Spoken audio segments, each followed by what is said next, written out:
Welcome back to Edumon Tutorials. I'm Vidya Lakshmi and this is the second class in our tutorial on database management system. In the last class we have covered the first two concepts of first lesson, and in this class we are going to cover the describing and storing in DBMS, relational model and the levels of abstraction. So let's get started. Describing and storing data in the DBMS.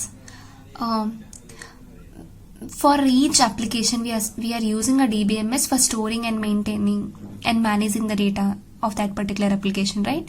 So first we have to describe what type of data that we should use, what type of data that we require, and what are the conditions that should be applied to on that particular data specific to our application. Simple ga ఎలాంటి data ఉండాలి, దాని మీద ఎలాంటి conditions మనం apply చేయాలి, దాన్ని మనం describe చేయాలన్నమాట.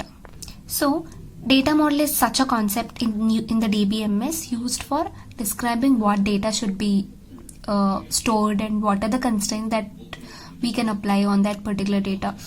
So a data model, it's a collection of a high level data description constructs that hide many low level storage details. Here we are only describing what should be stored and we are hiding the details on how it is actually stored. So in simple terms, we are hiding the extra complexity details from the user who is using our database, and we are only describing what data is stored, what type of data it is accepted, and what are the constraints that can be employed on that particular data and all. So for doing so, there are different models actually. So where we use different types of high level data description constructs. So here high level description constructs is nothing but for example, in a relational model we'll use tables. So tables are the high level data description constructs. In an ER model we are using the entities and the relationship sets. That is a description construct.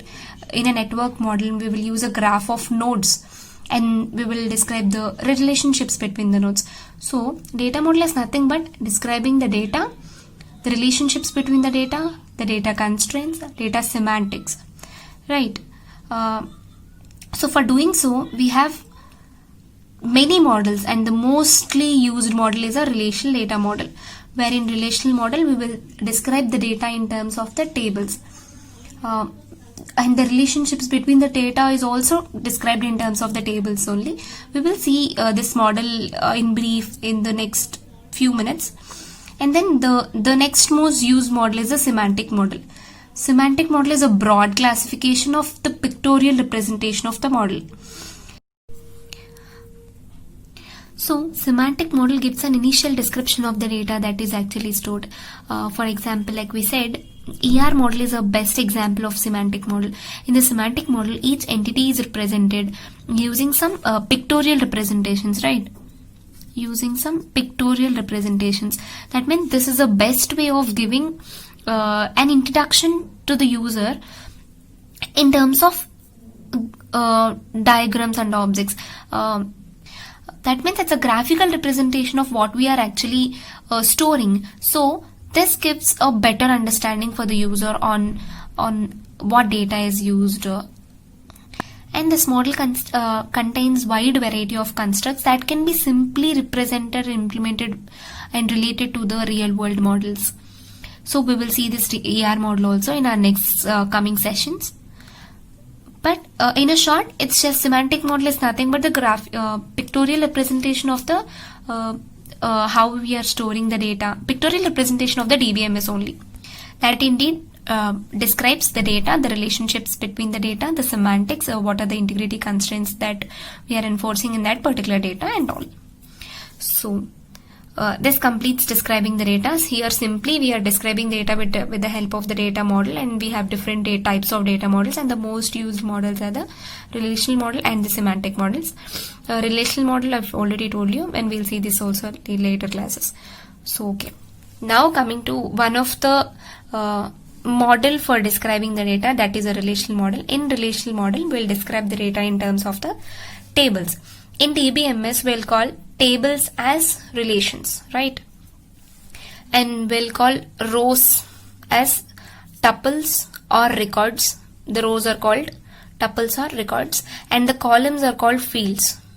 You have to remember these things. The rows in a table are called the records or tuples, and the columns in a table are called fields, right?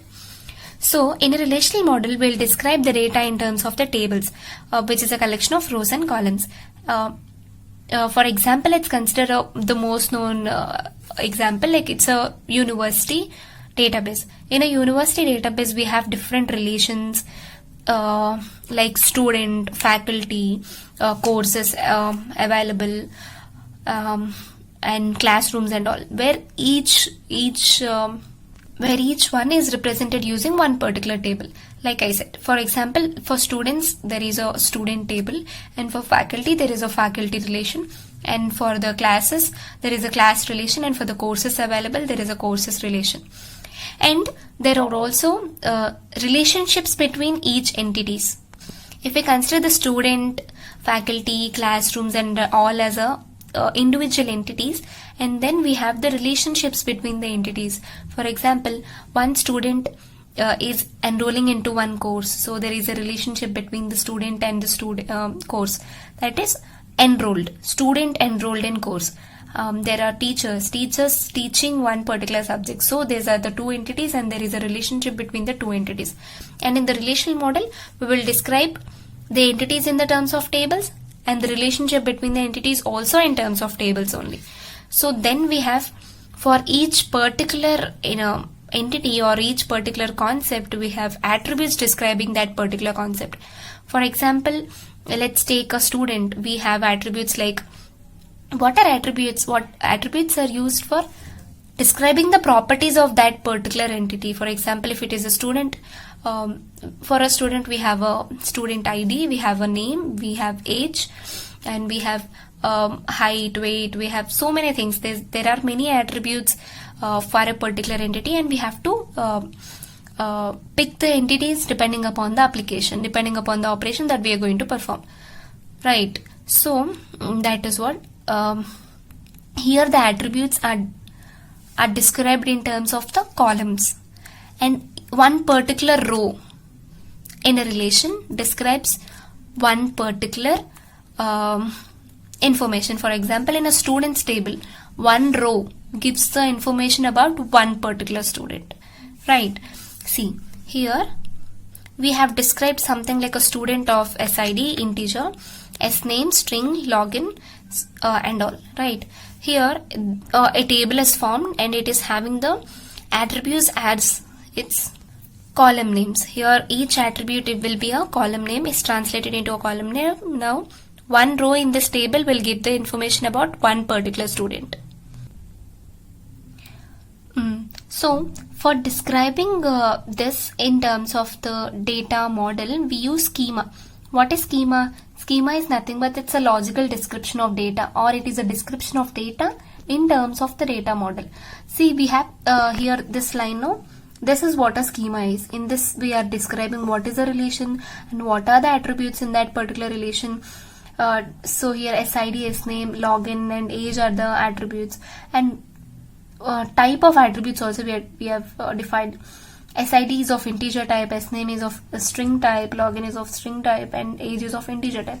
Simply, schema is nothing but it's a logical description of data. It is a description of data in terms of the data model. So it describes what is the entity, what are the what is the type of data, how many number of data is described and all. Not only the tables and the relationships between the tables, but we can also describe the integrity constraints that we are going to enforce in this description, in this schema only. See, what are the different integrity constraints that we can apply? We can either apply keys. We will see these keys in the coming videos. We can apply keys on one particular data, one particular column, and one particular row. And then we have data description constructs like a unique attribute and description at distinct constraint, where if, for example, if I apply this unique on SID, I want only unique SIDs, like one ID should be given to only one particular student. So I can put such conditions on each attributes. this completes the relation model. Now let's see the levels of abstraction. The major purpose of the database system is to provide the user with an abstract view of the system. That means the system should hide certain details of how the data is stored and maintained from the user. The user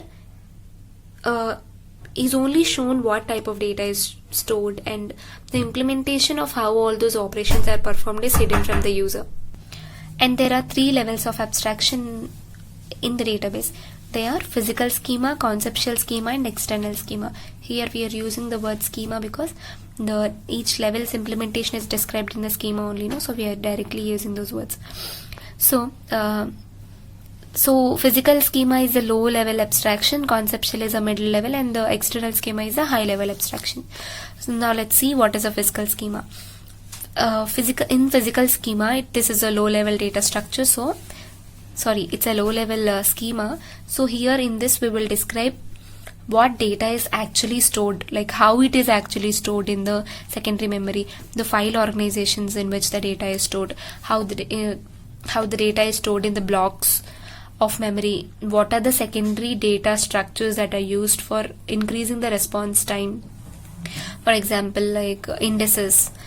We are using indexes for faster response times, faster accessing time, and all. So all these low level implementations are all described in the physical schema, as it is this low level abstraction.